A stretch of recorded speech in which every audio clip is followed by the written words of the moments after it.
السلام الله عليكم ورحمة الله تعالى وبركاته إلى هانتين با خيارتان هودا صاحبها كنا يو هالكني هو مريق ميديا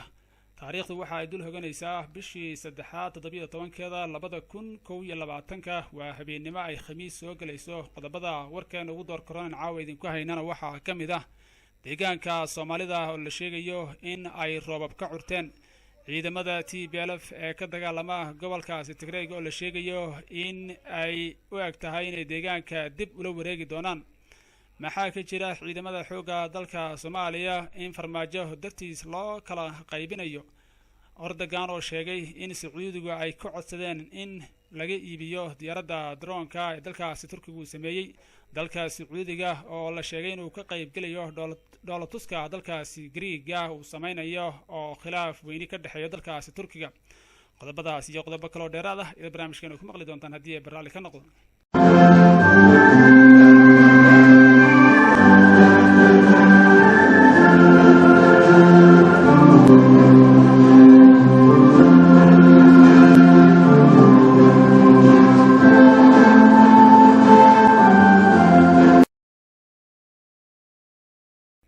isku soo noqod wanaagsan khiyaarta qiimaha iyo qadarinta mudana waan ku bilaabay deegaanka Soomaalida ayaa la sheegayaa saaka in halkaasi roobab ka curteen deegaanka Soomaalida ayaa baryahanba waxa ay ka calaacalayeen abaare xoogan oo ku dhuftay dadka si reer miyiga iyo beeraleyda oo waayihii u dambeeyayba culays badan ku hayay dadka xoolo dhaqatada ee ku sugan deegaanka Soomaalida saaka waxa la sheegayaa halkaasi in roob ka curtay waxa kamid ah goobaha ama gobolka uu ka daay roobabkani waxa kamid ah degmada Jarar iyo Daroor iyo tuulooyin kale oo halkaasi ka dhow waxa sidoo kale la sheegayaa inuu roobku ka curtay Gaashaamo iyo meelo kamid ah degmada Awaare sidoo kale gobolka Qorraxi ayaa la sheegayaa in uu ka daay roob sidoo kale Sheekooshna waa la sheegayaa halkaasi afdheer in uu roobku ka daay deegaanada Soomaalida ayaa baryahanba aad uga calaacalayay in halkaasi ay ka jirto abaare xoogan in dadka deegaanka Soomaalidu in ay rajo weyn ka qabaan in roobkii guga uu curto sidaasi ku curtay una eg tahay in laga faa'iideysan doono maadaama dadka reer miyiga iyo reer guuraaga halkaasi ku sugan ay aad uga calaacalayeen abaare xoogan oo ku dhuftay bariyihii u dambeeyayba dhanka kale wararka inaga imanaya deegaanka ama gobolkaasi Tigray ee baryihii u dambeeyay oo dagaalada xoogani ka socdeen halkaasi oo dagaaladaasi ay u dhaxeeyeen ciidamada militariga Ethiopia oo garab ka helaya kuwaasi la tiriyo ayaa kula dagaalamaya gobolkaasi Tigray jabhadda TPLF oo dhawaan horaantii laga saaray deegaankaasi intiisa badnayd balse saaka waxa ay TPLF soo bandhigtay in ay goobo muhiim ah oo magaalooyin waaweyn ay gacanta ku dhigeen oo ay kala wareegeen ciidamada militariga ee Ethiopia iyo kuwaasi la tiriya waxa sidoo kale ay ku soo dhigeen barta internetka ay ku leeyihiin telefishinka ay ku soo bandhigeen ciidamo aad u fara badan oo militariga Ethiopia iyo kuwa Eritrea oo ay nolosha ku qabteen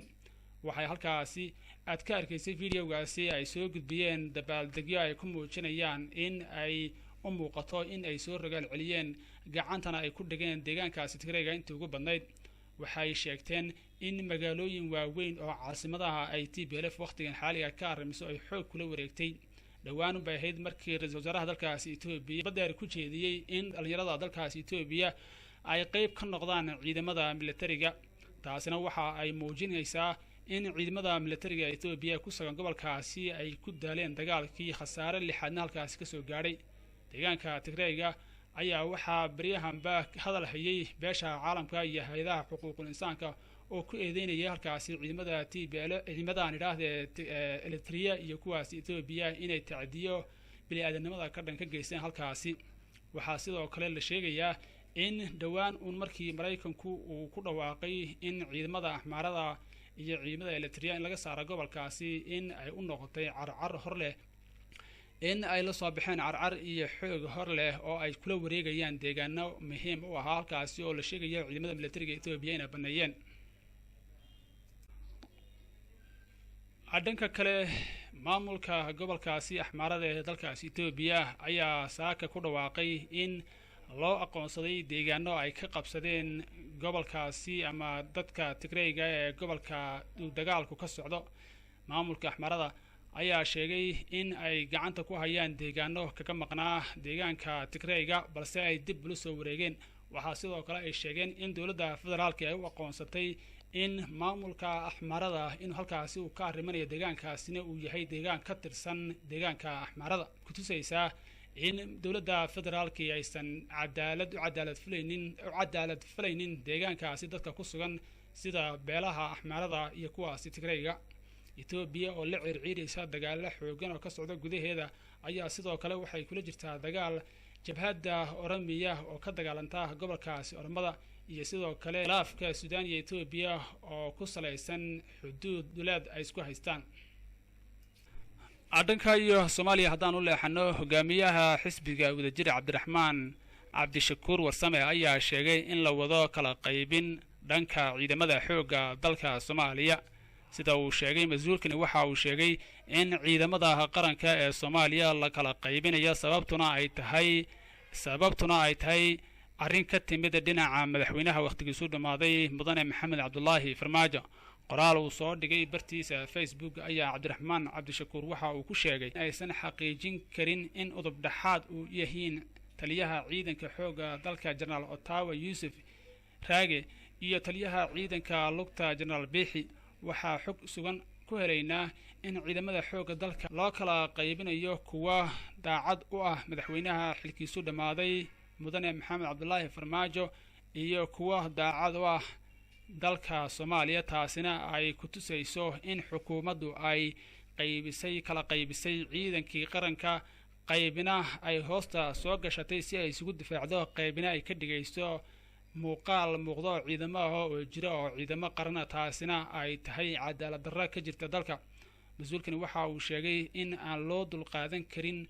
arrinta ka socota gudaha dalka Soomaaliya ee uu mas'uulka ka yahay mudane Maxamed Cabdullaahi Farmaajo. mas'uulkani waxyaabaha uu sheegay in ay qorsheynayaan in boobka doorashada iyo ku shubashada ciidamadaasi loo carbiyo taabacsan mas'uulka mudane Maxamed Cabdullaahi Farmaajo.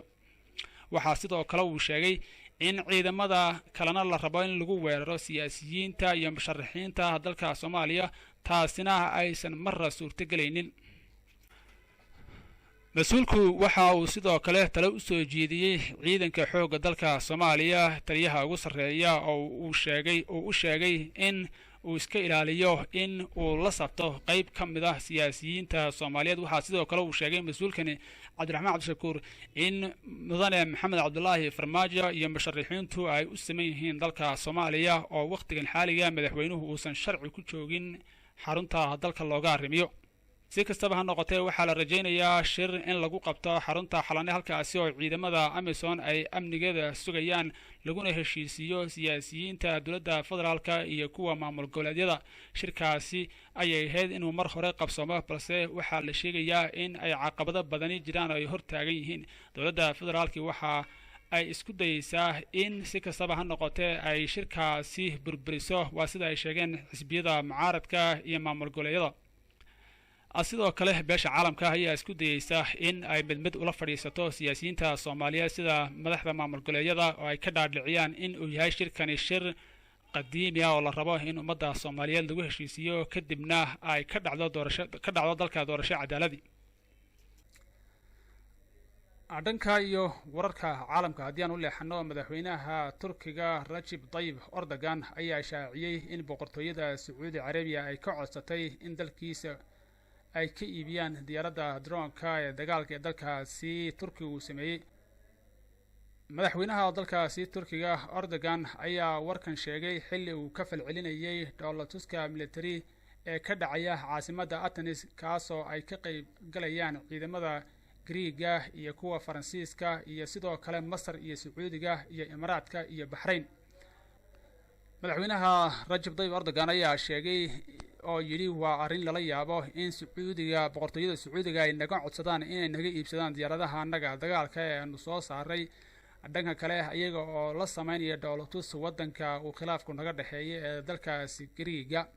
taasina waxa uu yidhi waa arrin lala yaabo in maanta Sacuudigu isaga oo ka qayb galaya dowlatuska dalkaasi Greega annagana nagu xumaynayo in uu haweysto in uu naga iibsado diyaaradaha annaga aanu samaysanay. madaxweynuhu waxaa intaasi uu ku daray isagoo hadalkiisa sii wata inuu yahay dhoolotuska ay qabanayaan dalkaasi Greega ee wadamada badan ay ku ballamiyeen inuu yahay dhoolotus lagaga soo horjeedo ama lagu bahdilayo dalkaasi Turkiga. taasina waxa uu sheegay in aysan haba yaraatee saameyn ku yeelan dalkaasi Turkiga. waxaana sidoo kale uu sheegay wadamada xulufada la ah wadamada khilaafku naga dhaxeeyay in aysan soo hunguriyeynin diyaaradaha anaga dagaalka iyo wax soo saarka anaga qaybaha military